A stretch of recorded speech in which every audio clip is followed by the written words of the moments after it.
صحابہ بھی ہمارے ہیں، اہل بیت بھی، بے شک حق۔ یہ سارے ہمارے ہیں۔ کان کھول کے سن لیا جائے، خدا کی قسم سنے عمر کون۔ آخری بات بتا دوں، سمجھ میں آئے گا عمر کون۔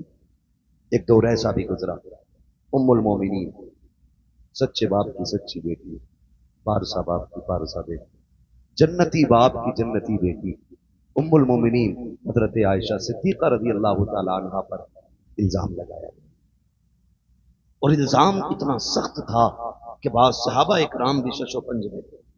خود میرے محبوب کا عالم یہ تھا کہ سرکار دو عالم صلی اللہ تعالی علیہ وسلم کے چہرے سے مسکراہٹ ختم ہو گئی۔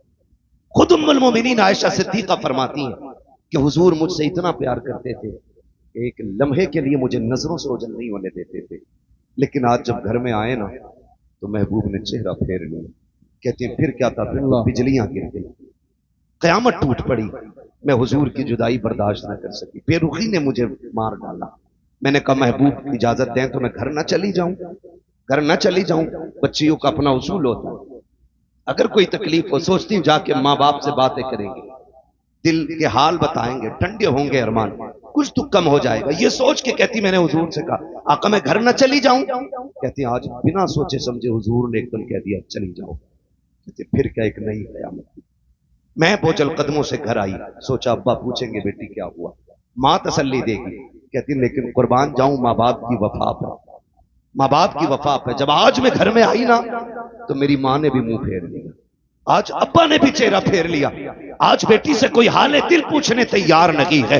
کہتی کہ بس پھر کیا تھا، میں نے دیکھا باپ مصلی بچھائے ہیں، ماں کے ہاتھ میں تسبیح ہے، کوئی بات کرنے والا نہیں ہے۔ کہنے لگی میں گھٹ گھٹ کے جینے لگی، پھر میں نے اپنا مقدمہ سپریم کورٹ میں دائر کر دیا۔ میں نے کہا مالک اب عائشہ کا فیصلہ تیری ذات کی طرف سے ہوگا، کوئی سننے والا نہیں ہے عائشہ کی۔ کہنے لگی میں روتی رہی، میں نے مقدمہ رب کی بارگاہ میں دے دیا۔ ادھر میرے نبی کی بے قراری کا عالم نہ پوچھو، اللہ اکبر، آقا کریم بے قرار ہے۔ حضرت ابو بکر صدیق سامنے سے آئے، ہاتھ پکڑ کے کہتے ہیں یار ابو بکر تیری بیٹی ہے، عائشہ بتا تو صحیح میں کیا کروں، اس موڑ پہ آ کے کھڑا ہو گیا ہوں، میں کروں تو کیا کروں، بتا تو جو کہے گا وہ کر دوں گا۔ حضرت ابو بکر صدیق کہتے ہیں یا رسول اللہ عائشہ بے شک میری بیٹی ہے، میں اچھی طرح جانتا ہوں، اگر میں یہ کہہ دوں آقا میری بیٹی بے قصور ہے اور آپ مان جائیں تو دنیا کہے گی بیٹی تھی، اس لیے ابو بکر حمایت کر گئے۔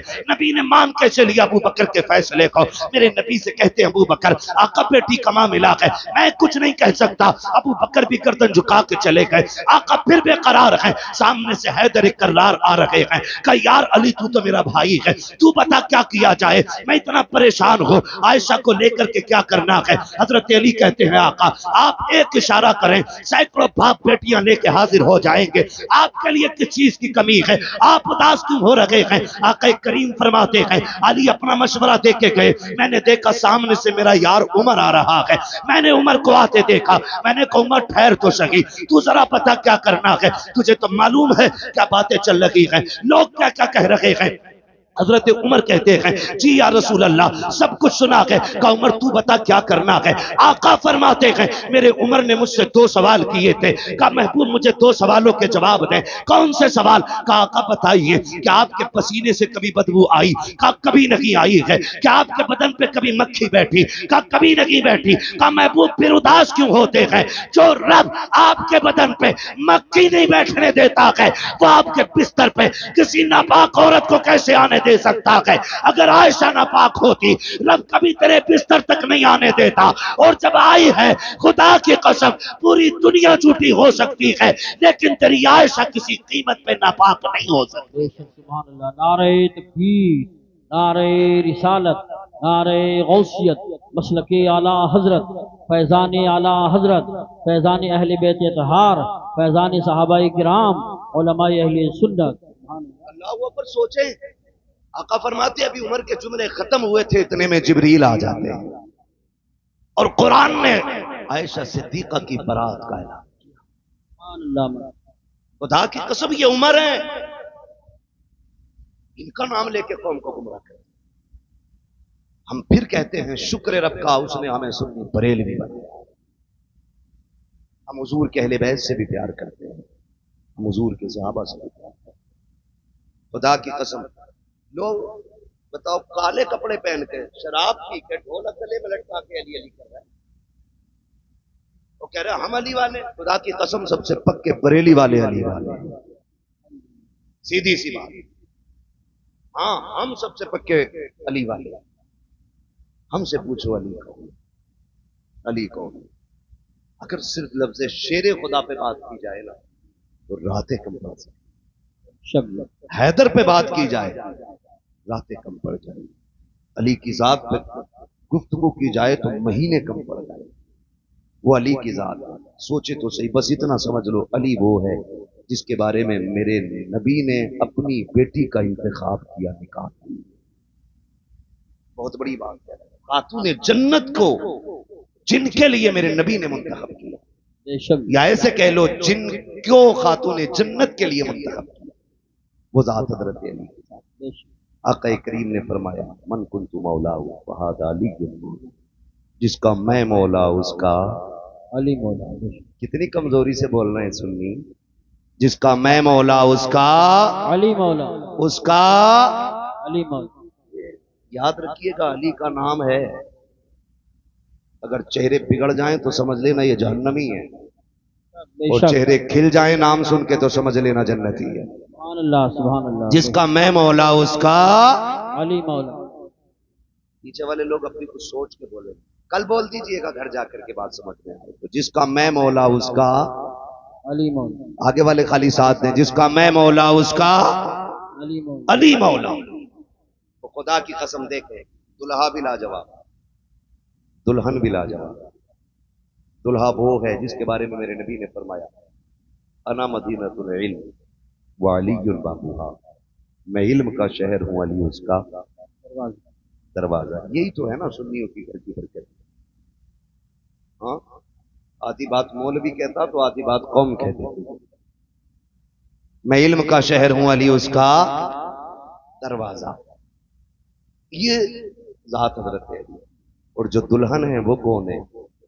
سیدہ طیبہ طاہرہ عابدہ زاہدہ تقیہ نقیہ زکیہ راکعہ ساجدہ قائمہ صائمہ حافظہ قاریہ عالمہ فاضلہ مفتیہ سیدہ کائنات خاتون جنت فاطمہ زہرا۔ سبحان اللہ، ماشاء اللہ ماشاء اللہ ماشاء اللہ۔ یہ دلہن اور وہ دلہا اس آنگن میں جو کلی کھلی ہے، ایک کلی کو حسن کہتے ہیں، دوسری کلی کو حسین کہتے ہیں۔ سبحان اللہ۔ کیا بات رضا اس چمنستان کرم کی، زہرا ہے کلی جس میں حسین اور حسن کو۔ حسن کو کمال کی بات یہ ہے، ذمہ دار لوگ بیٹھے ہیں، میں پوری ذمہ داری سے کہتا ہوں کائنات میں سب سے افضل ذات عورتوں میں خاتون جنت کی ذات، بے شک حضور کی بیٹی کی ذات۔ اور کیوں نہ ہو، کیونکہ سیدہ کائنات میرے محبوب کے جگر کا ٹکڑا ہے، حضور کے جگر کا ٹکڑا ہے خاتون جنت، اور اللہ نے یہ شان عطا فرمائی ہے۔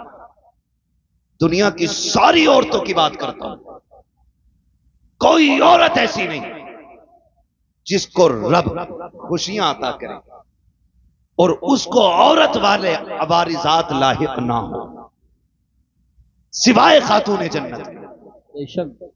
یعنی ہر عورت کی مہینے میں سال میں نمازیں چھوٹتی ہیں، روزے قضا ہوتے، لیکن خاتون جنت کی وہ ذات ہے جس کی ایک رکعت بھی قضا نہیں۔ بے شک حق۔ دنیا میں کوئی ایسی عورت ہو تو لا کے دکھاؤ۔ حسن سحری کے وقت آتے ہیں، فجر پہ خاتون جنت مصلی بچھا لیتی، اور یہ صرف حسن کے ساتھ نہیں، حسین آئے تب بھی نماز قضا نہیں، سیدہ زینب آئی ہے تب بھی نماز قضا نہیں۔ اللہ نے آپ کو یہ پھول بخشے، ایک سجدہ تک قضا نہیں ہوا خاتون جنت کا۔ بتا اگر ماں ایسی ہو، باپ ایسا ہو تو پھر بیٹے کیسے ہوں گے؟ بیٹے کیسے ہوں گے؟ کبھی کبھی لوگ جب بیان کرتے نا حسین نے نیزے پہ قرآن پڑھا، نیزے پہ پڑھا، میں کہتا ہوں عجیب مسئلہ ہے، خالی نیزے پہ پڑھنا دیکھا ہے، ماں کی گود میں قرآن سننا نہیں دیکھا۔ کیا بات ہے، سبحان اللہ۔ اگر ماں دودھ پلاتے ہوئے قرآن پڑھے تو پھر بیٹے پہ لازم ہے کہ وہ نیزے پہ بھی چڑھ کے قرآن پڑھے۔ حد ہوتی ہے جس کے راتوں کے سجدے اتنے لمبے، جو یہ کہتی تھی اللہ اتنی لمبی رات بنا کہ تیری فاطمہ جی بھر کے سجدہ کر لے، پھر اس کا بیٹا اگر سجدے میں سر نہ دیتا تو کہاں دیتا؟ جس ماں کے سجدے مکمل نہ ہو اس بیٹے کا سجدہ کیسے مکمل ہو جاتا؟ خدا کی قسم خاتون جنت نے سجدے کیے، راتیں ختم ہو گئی، سجدہ ختم نہیں ہوا، پھر بیٹے نے سجدہ کیا تو ظاہری زندگی ختم ہو گئی، سجدہ ختم نہیں ہوا، سجدہ ختم نہیں ہوا۔ یہ سمجھنے والی باتیں ہیں۔ کئی بار کچھ کتے بھونکتے کہتے جی اگر یہ اتنے ہی پہنچے ہوئے تھے تو بتایا کیوں؟ کربلا کے حوالے سے بیٹوں کو کیوں نہیں بتایا یا بچایا کیوں نہیں؟ سارے پڑھے لکھے لوگ ہیں، انگوٹھے کا دور نہیں، یہ الگ بات ہے کہ دنیا پھر سے انگوٹھے پہ لوٹ ہے۔ پہلے انگوٹھے ان کے لیے جاتے تھے جو پڑھے لکھے نہیں ہوتے، اب انگوٹھے ان کے لگتے ہیں جو پڑھے لکھے ہوتے ہیں۔ فنگر پرنٹ ہے نا، یہی بولتے ہیں نا، ہمیں انگلش نہیں آتی۔ دور بدلا ہے، پھر فنگر پہ لوٹا ہے، پھر لوٹا ہے۔ تو سارے پڑھے لکھے لوگ اچھی طرح جانتے ہیں کہ اگر باپ ڈی ایم ہو، ایس ڈی ایم ہو، تو کیا اس کا بیٹا بنا امتحان کے کسی پوسٹ کو پا سکتا ہے؟ بولیں پالے گا۔ اگر باپ ایس ڈی ایم یا ڈی ایم جو بھی ہے تو بیٹے کو ایگزام دینا ہے، امتحان کی صف میں بیٹھنا ہے، پاس ہوگا تبھی منصب ملے گا، تبھی ڈگری ملے گی۔ مگر حسین تیری عظمتوں کو سلام، تو ماں کی گود میں آیا، نبی نے کہا حسن حسین جنتی جوانوں کے سردار ہیں۔ ابھی کوئی حج آپ کے ذمہ نہیں، ابھی زکوٰۃ آپ پہ فرض نہیں ہے، ابھی آپ نے جنگ نہیں لڑی ہے، ابھی دین کے لیے بڑی بڑی قربانیاں نہیں دی ہیں، لیکن منصب پہلے مل گئے۔ پھر منصب پہ کوئی اعتراض کر سکتا تھا، گھر کی بات تھی اس لیے بانٹ دیا گیا۔ خدا کی قسم دنیا جانتی تھی نبی کے منہ سے جو نکلی وہ بات ہو کے رہی۔ آقا نے کہہ دیا ہے میرے شہزادے جنتی جوانوں کے سردار ہیں، تو پھر یہ جنتی جوانوں کے سردار ہیں۔ لیکن یہ سب کچھ جانتے اور مانتے ہوئے بھی خاتون جنت نے بیٹوں کی تیاری کرائی، حیدر کرار نے بیٹوں کو صبر سکھایا ہے، پوری زندگی بیٹوں کی تربیت کی ہے، اور اسی دن کے لیے سوارا تھا کہ اگر دین کربلا میں مشکل میں آ جائے تو بیٹے قدم پیچھے نہیں ہٹانا ہے، مصلحت کی طرف نہیں دوڑنا ہے، عظیمت کی طرف جانا ہے، کر لٹا دینا ہے، دین بچا لینا ہے، تاکہ دنیا کو پتا چل جائے کہ ہر مسئلے پہ جا کر کے مصلحت کو آگے کیا جا سکتا ہے، لیکن جب بات دین کیا جائے تو پھر مصلحت نہیں بلکہ نبی کی شریعت کو سب سے آگے رکھا جائے۔